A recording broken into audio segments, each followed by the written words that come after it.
Hey everybody, welcome back. So next up, I'm glad you all. If you're new here, subscribe. I'm glad you all. For those that are coming back here to check out more movies from Universal Studios, thank you so much for thanks so much for watching, but thank you for coming on to the channel. So hopefully you guys are doing well. Hopefully. So I'm kind of reviewing a lot of these, though. Even though I watched it a couple nights ago, I never forgot to do it. I just forgot to upload. So you know what? I decided let's take a look at a horror film. We're taking a look at a pseudo-sequel to a film I like the most from the 1990s called Silence of the Lambs. I welcome you to a pseudo-sequel, Anthony Hopkins, Julianne Moore, and Ridley Scott's Hannibal. This is the pseudo-sequel to Silence of the Lambs. This time we have welcome change. All the characters come back, including Clarice Starlet. Al is Julianne Moore, Al is Jodie Foster, and Julianne Moore takes over the role as Clarice Starlet. Now, for those that don't know, Silence of the Lambs is one of the greatest horror movies. It got Anthony Hopkins the Best Actor, Jodie Foster Best Actress, Director, and Best Picture. So how does this 2001 follow-up Is this a better experience, different film? Absolutely not. This movie is just a little too gross. Let's talk about this film. Basically, this time we have Dr. Lecter. He's out of jail, and he's hiding out in London.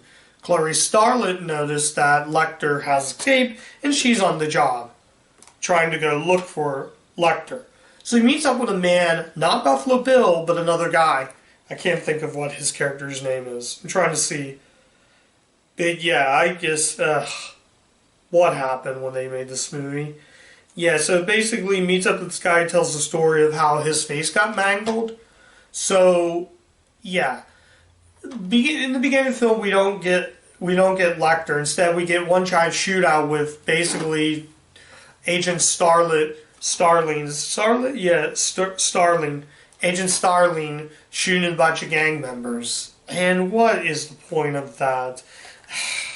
I don't know. Something about this movie just didn't click. There's a scene with, I think Ray Liotta's character I don't know, there's just something that didn't work about Hannibal. But, yeah, it didn't work for me. I will say that Julianne Moore was okay taking over Jodie Foster's character, but there's just something about this movie that didn't really work for me.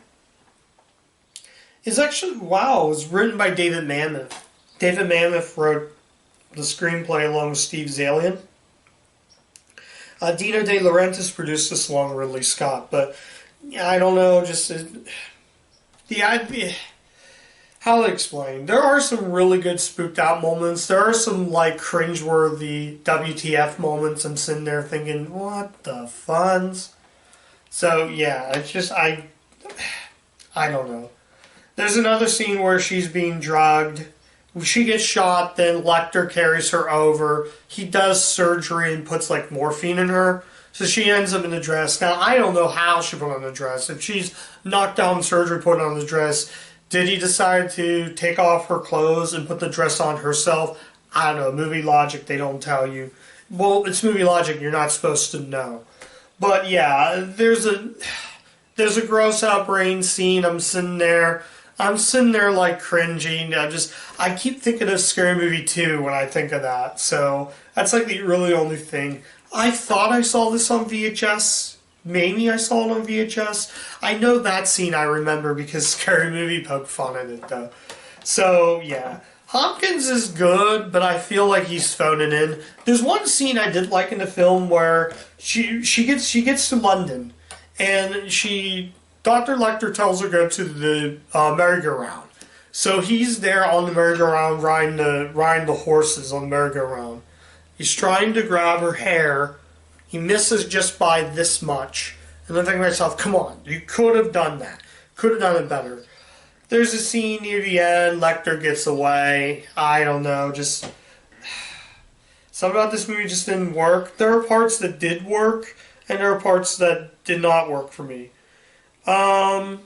That's all I really have to say about it. I will say I did like Ridley Scott. This was a better movie he directed than something like Gladiator. But yeah, ultimately I just can't see myself really recommending it. So I think that's all I have to say about this. It's really hard for me to review. I have a bad time reviewing movies, but especially with horror being my favorite genre the most, especially Universal horror, I just can't see myself really saying, check this out. So I guess it's time for the final verdict. So the final verdict is, should you see Hannibal? If you haven't seen Silence of the Lambs, or you're just curious and want to see where the continued story of the Hannibal Lecter character, sure. This is definitely a more enjoyable film than the other films I've seen, but ultimately, this movie is just an unnecessary sequel that we didn't need.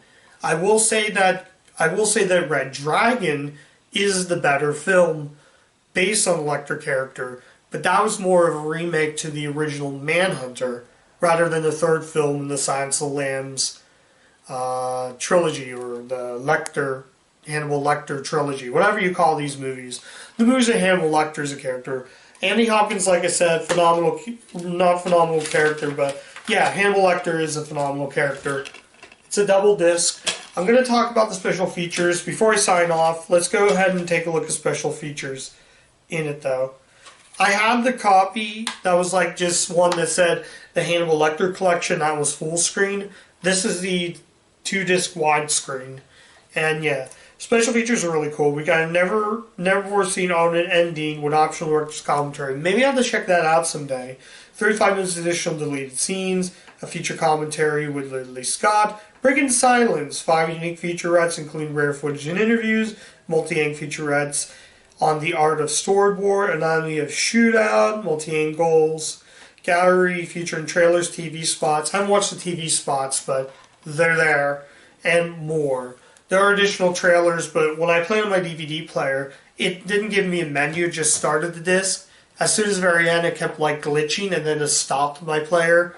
So this does have a menu. So if you have a DVD player, which obviously everybody does, you will get a menu to this.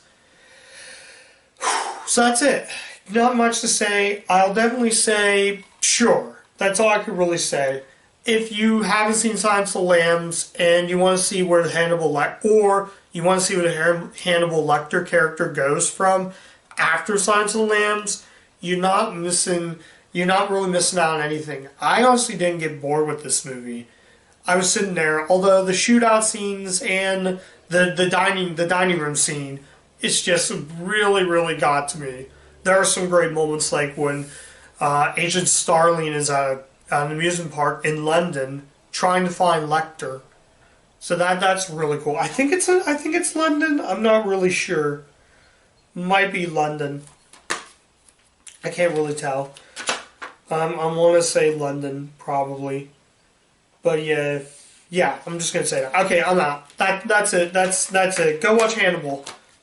If you are curious, go watch it. So that's it. Thank you so much for watching. I'll catch you guys next time. Stay safe, guys.